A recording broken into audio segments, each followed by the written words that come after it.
The Rhode Island Foundation, partnering with passionate Rhode Islanders to lead, transform, and inspire our state. Learn more at rhodeislandfoundation.org.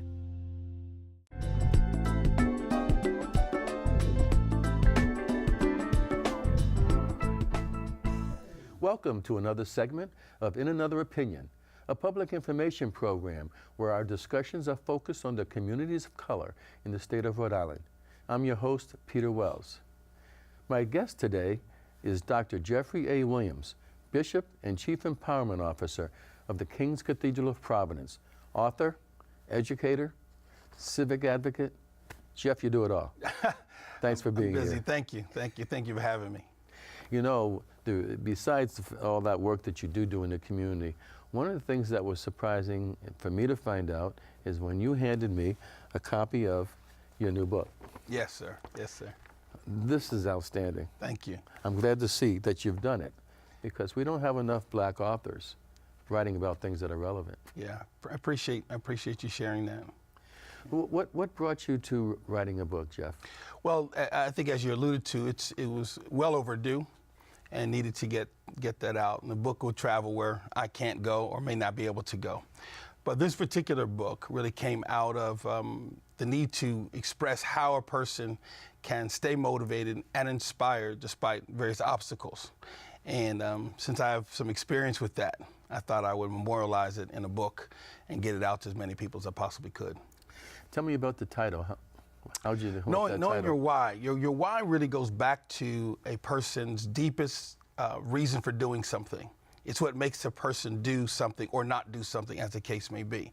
And so, having gone through a very difficult season of my life, I needed to recapture or rediscover why I should do anything, really, quite honestly, let alone continue the work of advocacy and the work of church ministry and reaching people in a very holistic way. So I had to tap into my why. What's my reason for getting up every day? What's my reason for doing this? What's my reason for overcoming an obstacle? And that's where the title came from. Wow. Yeah. So I've read the book and I found it very interesting. Oh, I appreciate that. And it's caused me to think about my why and where I'm going. But, you know, why did you decide necessarily to reach the conclusion that reaching one's why is important? Well, because I think one of the great tragedies that is befalling the human race, essentially, is a lack of motivation, inspiration. And when I discovered that it is your why, it is your reason, the deep reason, it's really not superficial. It's that thing that will make you actually run through a wall, you know, if you have to get it done. And having gone through some real disappointments, some real hurts, I had to recapture that. And once I realized that, the reason why I couldn't get out of bed, because I was really in a full-blown depression at the time, is because I forgot why I needed to get up. Other than paying bills and going through the motion, what's that thing, right? And in my case, it was my daughters. I needed to show them how to come back from setbacks in life and how to overcome obstacles. And I realized that's epidemic with everyone. Absolutely. You know, you go through issues in areas of life or trying to accomplish something, as you're doing, for instance. If you're not in tune with why you're doing it, all the why nots can really get you sidetracked. The why nots. The why nots. Absolutely. You know, that word, not, and don't, and can't. Right. They're difficult words, but they do tend to encompass all of us do parts of our life. So why a book? Why a book? Well, in an age of online access, there's still a need for a physical book, for instance, but it also finds its way into some of the very unlikely places. You know, for instance, this book is presently in prisons here in Rhode Island. Okay. Right? There are two folks that I know of, at least two people, that have the prisons. Or in hospitals, they have that book. Or people in other countries have the material. It's taught in a class in a local college here. So it reaches where I will not be able to go given given my limitations in terms of my itinerary. And so the book really gets it out there. Then, as also you're alluding to, when people see a book by someone, in many cases that looks like them or has a similar story, it inspires them. It helps them say, you know what, I can do the same thing. Absolutely. You know, and people can and should. I don't consider myself a writer. I am an author, but I wouldn't consider myself a writer. Sure you are. And because of not feeling confident in my writing ability, despite the education, despite the degrees, I thought maybe it's not for me. But once I realized putting pen to pad and getting this thing out there, it's found itself in so many homes and so many places. I hear testimonies on a regular basis of how this book particularly has impacted people's lives. Well, you know, my experience is, and as you say, as not being necessarily a writer, but it seems to me when one communicates feeling, thought, ideas in their own words, you are a writer. Yeah, There's no question. Right. You are a writer. Thank and you. Obviously, your years of being somewhat of an educator through your ministries and your work on city boards and things of that nature, Yes. which I've seen you involved in for so long, you are a role model. And whether you like it or not, youngsters are going to look to you. So, you know, what you're doing on a daily basis, what you're doing in your life in your life's work is important. And all of that is actually writing. Yes, yeah, I'd agree. I agree. Once I began to embrace the thoughts that you're sharing, writing and producing became very much interested. I've got 7 books actually. Really? 2 are out. This is the first one. Resurge is another one, and there are 5 that are being worked on and edited, and they've been written over the years that tell the story and tell the journey and give people practical tools on how to impact their lives and the lives around them, which goes back to being a Chief Empowerment Officer. Yes. Right? You know, it's interesting. You say that it's been written over years in different ones. I had a goal at one point of writing down just my thought of each day and eventually to publish this for my children. Yeah, interesting. Not for anybody else, but basically just for my kids, so they would have an idea of where their dad was on a given day on given issues. That's powerful. Yeah. That's powerful. Well, the written word is, and I think your book is the same way. How would you come up with the word why? It's interesting because it can be confusing in one aspect, but why goes back to the reason. Okay. You know, I mean, growing up, I'd ask the question, why do I have to go to bed early? Why do I have to eat this? Why do I have to... So why is it's inquisitive. It's an interrogative statement that causes people to question. And we're doing a whole lot of questioning today. Absolutely. For a lot of reasons. And once we really figure out why, it motivates you. Even the root idea of motivation comes from the idea of what makes you move. And so what makes a person sacrifice? What makes a person produce a show like this, for instance? It's that thing that causes you to go forward, and it's the why. And once we begin to tap into that, you find motivation in the most dreary and difficult situations.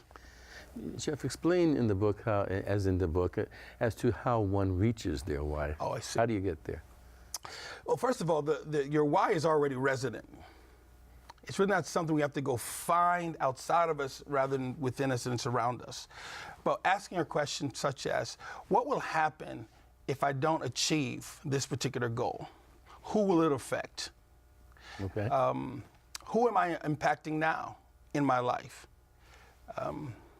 What were the dreams and the goals that somehow I either forgot about, dropped, or got so discouraged I let go?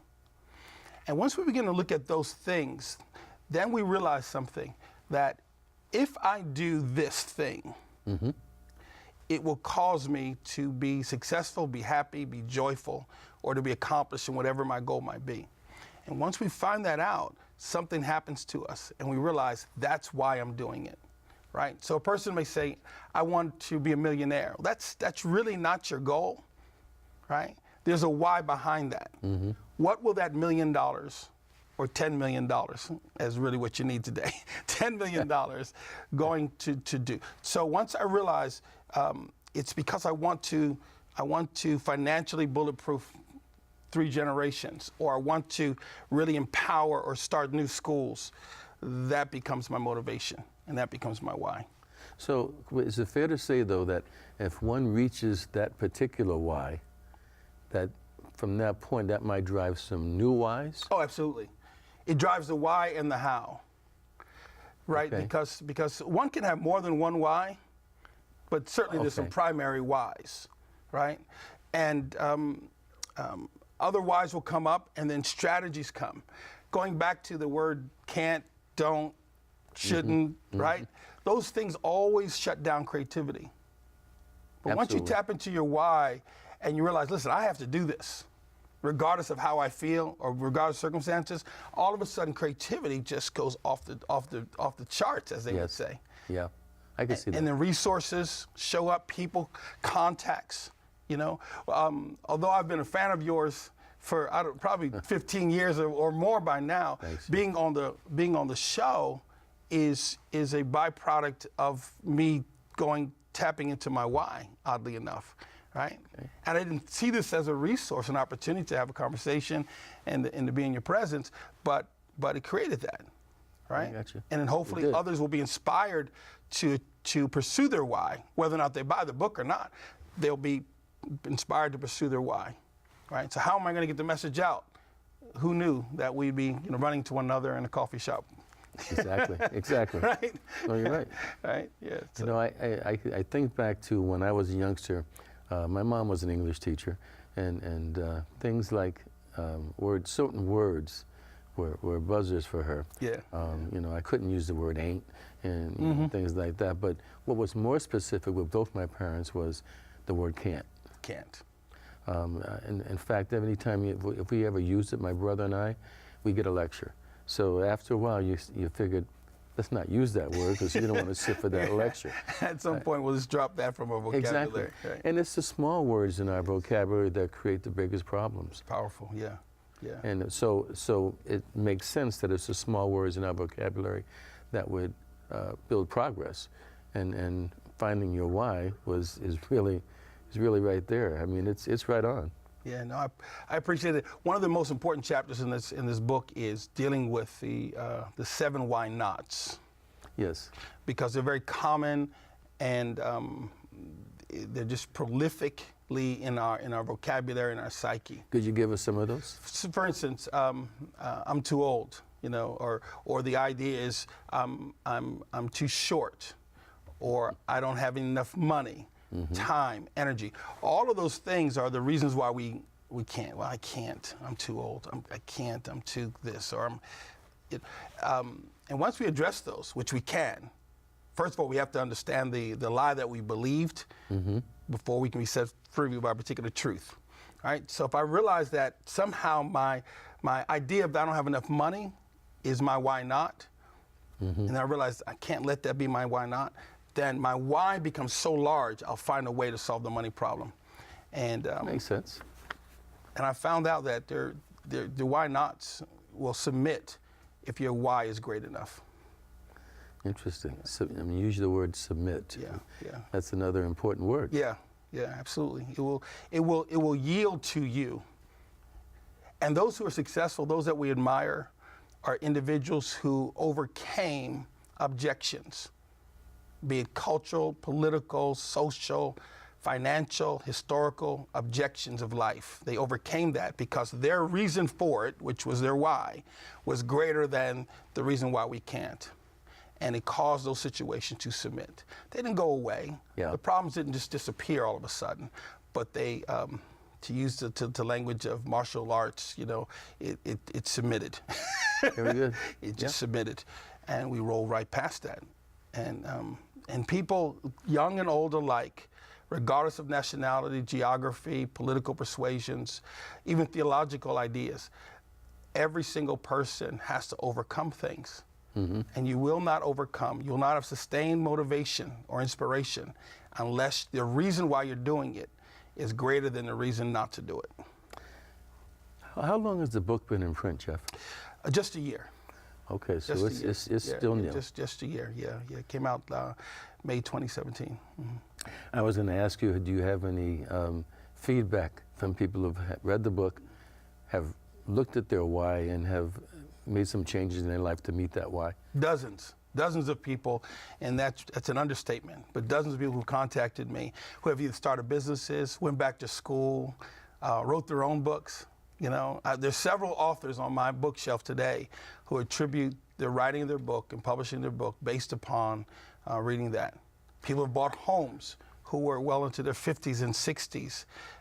Otherwise, they looked at all the objections. Mm-hmm. And there are people who are actually in political office today and running for office today based upon them not ignoring their why, but embracing their why. You know, there's not enough writers, as I mentioned earlier in the show, and obviously that's another thing that you're setting a precedent for, obviously, as you just mentioned. Yeah.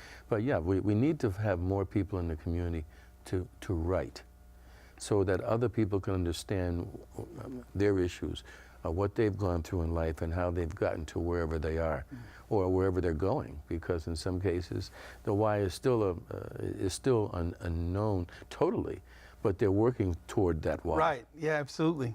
You know, I can think of things that I've wanted to do, obtain some goals, and I made some of them, but as I reached them, it was clear to me that you don't stop here. No. You know, I met this particular goal, but there's this next part that's a natural link to it. And sometimes I might say to myself, well, why didn't I think about that in the first place? Why wasn't that my goal? Right. and it ties right into what you're saying in the book. I mean, once you understand what it is that you want to accomplish as an individual, regardless of outside forces, then the why becomes clearer. It's not just that light at the end of the tunnel. Right.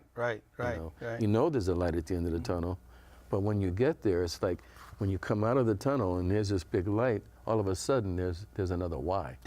It is.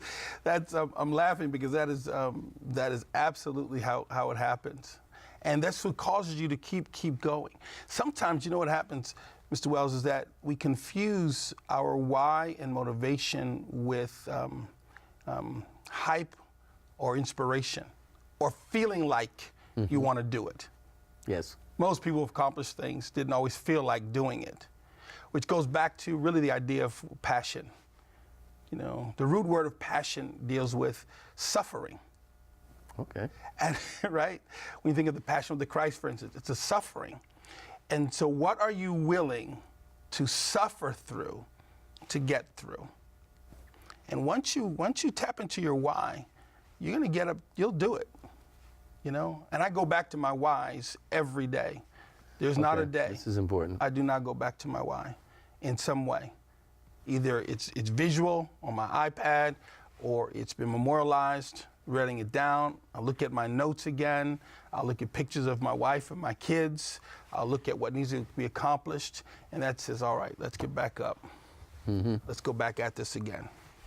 And it keeps you moving forward. So let me ask you this. What have your daughters thought about the book? I assume they may have peeked at I'm assuming they have, but it was dedicated to them. Yes. All right. They live with it, and what's interesting is that you know, they're both graduates now. One is in law school. Thank God for that. Very good. And prayerfully, they'll start, you know, sending money back home. I understand that. But that being said, they seem to be impressed by it. Good. And what I do is I continually inspire them to do their why. And it's very interesting, as a 20-something, what they run after and what they're interested in, right? And they haven't been so indoctrinated, or I'd even dare say embalmed with so much unbelief and so much I can't and don't. Because in my home as well, can't wasn't a word that you used. Exactly. No, you can, honey. Yes. And you shall. Yeah. Right? Yeah. And I'll help you, but you can and you shall. Yeah, it was drilled into me as a youngster that you can be and do anything you want. The question is, do you really want to do it? Yes, right. Yeah. Which then it begs at why. Well, why do you want to take music lessons? Or why do you really want to go to law school? Or why do you, well, I want to do this because my friends. Well, that's gonna fade, you know.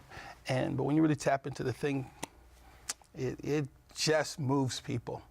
Well, let me ask you a question. The next book that comes out, now you said there were several that you have in the making, but is the next one a link to this book? It'll be attached to it. It's called The Miracle of Movement. Okay.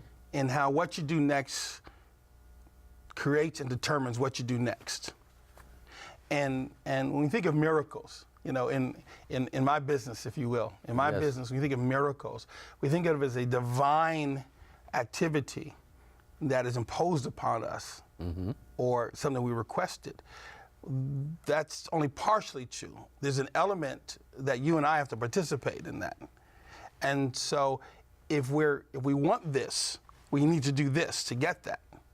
And so in the book we talk about how do you discern what you should do in order to get that thing, whatever that thing is.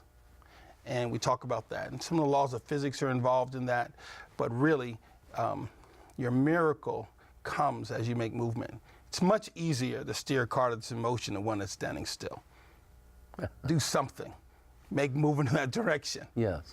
And things begin to fall into place, oddly enough. And so we'll look at that from a biblical perspective and a practical perspective. And I'm super excited about that. I really can tell. I can tell you. I really am. It's going to make a difference in lives. So was writing the book a result of you knowing your why? Yes. I had to ask that question. Yes, it was. It came, again, as it came out of disappointment, despair, depression, right? Death, actually. And I realized that I needed my why. I needed to understand my why. And once I discovered that, then I realized, let me put this down in a way that can be read in one sitting if someone chose to, and give them practical ways to get through the fog of life and to get to their breakthrough. The fog of life. That's a profound phrase. Yeah. And that came out of a travel time going to West Virginia. My wife and I were driving to some ministry opportunities, and this fog came over these mountains. And I promise you, I could not see in front of me, and my wife was driving at the time. It was a very nerve-wracking moment. And that became especially when you're not in control. Right, exactly. But you can accelerate to a known goal if there's clarity. But if there's no clarity, your progress is going to be stalled, if not stopped completely. And so we couldn't progress until the fog lifted. But knowing your why helps you push through, although you cannot see. You're driving without instruments, but your why will motivate you. I don't know how I'm going to get to that goal, but I have to. So I'm going to put one more foot in front of the other. And so it gets you through the fog of life. Which happens to all of us. I would be remiss if I didn't ask you about your cathedral and the King's Cathedral and how that's going and growing today. Yeah, I appreciate you mentioning that. The King's Cathedral is actually on in 12 different countries as well. So every other month we're in a different nation. Okay. Doing ministry, and so the local church, the King's Cathedral, is doing well. It's very diverse in what it does and how it does what it does, because again, the focus is on holistic development, not just what happens on Sunday morning. Yeah. Tell me more. Yeah. Well, the idea is that because we're whole people, we need to be ministered to in a very holistic fashion. So Sunday is church service, and we all know how to do church pretty well, right? But the idea is, what happens to my marriage? What happens to my education? What happens to my children? What happens to my economic development? Where am I in terms of society? All of those health matters. All of that is part of what we need to minister to within our Christian faith. We must speak to the whole person, not just one aspect of a person, 2 hours on a Sunday. It has to work on Monday. What I say is, if the gospel is not legitimate and practical on Monday, it wasn't legitimate or necessary on Sunday. It's got to translate into the boardroom, the crack house, the street, your street and my street, the governor's street. It has to impact 1600 Pennsylvania Avenue in very practical ways. And so that's the message. We have many ministries that serve in those different capacities.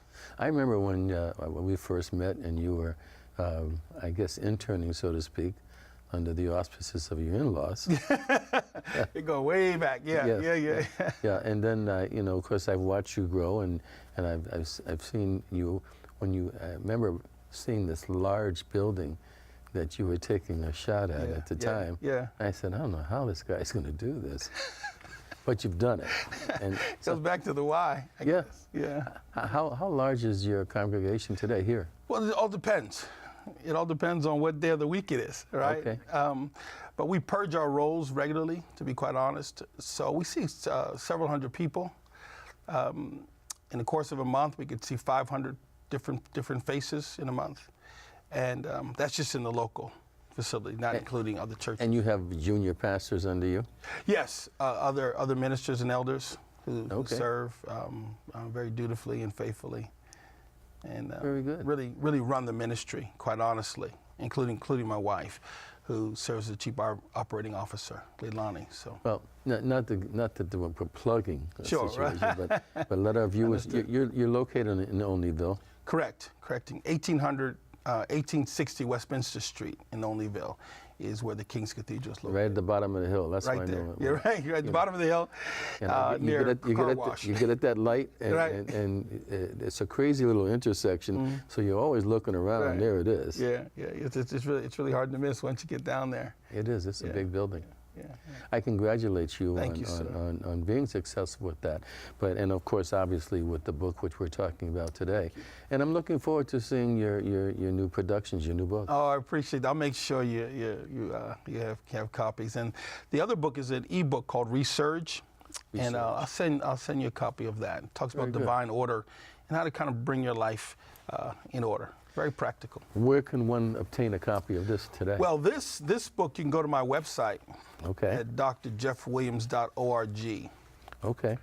drjeffwilliams.org, and or through my Facebook page at Jeffery A. Williams, and I can send you links. And we can excellent. Get that out to you.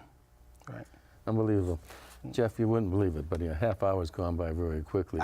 Well, listen, we're just getting started too. Well, as always, I enjoy talking to you. So it's an honor to be here. It really is. We have run out of time, but I want to thank today's guest, Dr. Jeffery Williams, and you, the viewers, for tuning in to another segment of In Another Opinion. A special thanks to PBS for making this program possible. I'm your host, Peter Wells. Follow us on Facebook and Twitter at IA Opinion. And have a great day.